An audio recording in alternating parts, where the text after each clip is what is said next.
Bonjour, ma fugue dans les arbres, chapitre 17. Une idée me traverse l'esprit comme une flèche enflammée. Où serais-je quand Camille reviendra? Comment me retrouvera-t-elle? Et si je restais ici à l'attendre? Ce qu'il y a de bien dans un arbre, c'est qu'on a le temps de réfléchir. Pourquoi est-ce que je ne suis pas resté dans le premier arbre?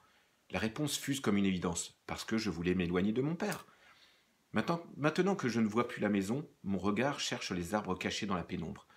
J'ai envie de tous les fréquenter, de leur grimper dans les bras, de fouiller leurs chevelures vertes. Voir ailleurs, avancer, aller toujours plus loin. J'ai entrepris un voyage. J'ai connu le même sentiment il y a 2 ans, pendant les vacances. Comme mon père est tout le temps en déplacement, quand il est en congé, il veut profiter de la maison et se reposer. Mais il y a 2 ans, avec Sylvain, et grâce à un petit coup de pouce de Nours, on a réussi à le convaincre d'aller à la mer. Avec mon frère, on a marché sur le rivage. Papa est resté sur sa serviette. On est allé de crique en crique, toujours plus loin, pour voir la crique suivante. Derrière les rochers, comme s'il y avait pu avoir autre chose qu'une autre crique. C'était plus fort que nous. Et après. Le soleil était couché depuis un moment quand on est rentré. Mon père a fait une bonne crise, yeux noirs et furiomètre sur 9. Les jours suivants, on a dû rester avec lui sur la plage. Mon père en short, avec ses chaussettes blanches bien remontées, sa casquette de golf, nous a fichu la pire honte de notre vie. On n'a jamais demandé à retourner à la mer. C'est un jour gris. Les parfums frais montent de la pénombre. Je me décide à changer de campement. Le pantalon de Camille est un bonheur. Je ne m'accroche plus à la moindre brindille, et je n'ai plus peur à chaque instant d'entendre le bruit du tissu qui se déchire. Je traverse 3 arbres sans avoir à lancer le grappin. Un frelon qui m'observe un moment en vrombissant autour de moi m'oblige à rester immobile. « T'es qui, toi? Un espion de papa ?» Il se sauve, comme s'il m'avait comprise. Mon périple se complique soudain sérieusement. L'arbre dans lequel j'arrive est un colosse, mais il est trop loin des autres pour que je puisse atteindre la moindre branche, même avec mon grappin. Je monte jusqu'à la cime du géant qui domine les autres arbres. Ma maison n'est pas visible, et, devant moi, la forêt paraît sans fin. Je redescends de quelques mètres. Impossible de faire demi-tour. Je me creuse la cervelle un bon moment sans que rien ne vienne.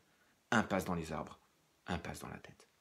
Une mésange au doux ventre jaune se pose juste à côté de moi. Elle m'observe, tête fine et penchée, au joli casque noir. Je sais, c'est pas souvent que tu vois une fille dans les arbres, hein. J'aimerais bien avoir tes ailes. Elle sautille vers moi. Attends, j'ai quelque chose pour toi. T'envole pas. Tu vois, je pose mon gros sac à dos, je l'ouvre et j'en sors un gâteau. Ah, ça te cloue le bec, ça, hein. Je pose des miettes entre nous. L'oiseau sautille, avale un morceau et s'éloigne aussitôt avant de revenir, haut perché sur ses petites pattes bien raides. Mes yeux s'agrandissent d'un coup. Je me retiens d'applaudir de joie. Cette petite bestiole de quelques grammes sur ses pattes brindilles vient de m'offrir la solution pour passer d'un arbre à un autre sans toucher la terre. Il me faut des échasses. Je me suis toujours super très bien débrouillé sur ces engins en primaire. Une vraie pro. Je gagnais toutes les courses, 20 mètres devant les garçons. J'attends qu'elle ait fini son repas et se soit envolée pour remonter vers la cime. Je trouve rapidement 2 branches bien droites avec, pour chacune d'elles, un embranchement bas pour les pieds. Ça fera l'affaire. Mais les casser et enlever les branches inutiles ne sont pas une mince affaire, même avec mon couteau. Quand j'ai enfin terminé, je descends avec mon sac à dos et mes 2 pattes en bois sur la branche la plus basse. Là, je pose mes échasses à terre et monte dessus. Heureusement que je maîtrise l'outil, parce que je m'enfonce dans le sol mou et titube dans toutes les directions, sauf la bonne.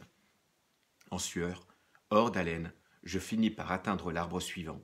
Là, j'abandonne mes instruments incommodes et retrouve les branches avec bonheur. À bientôt!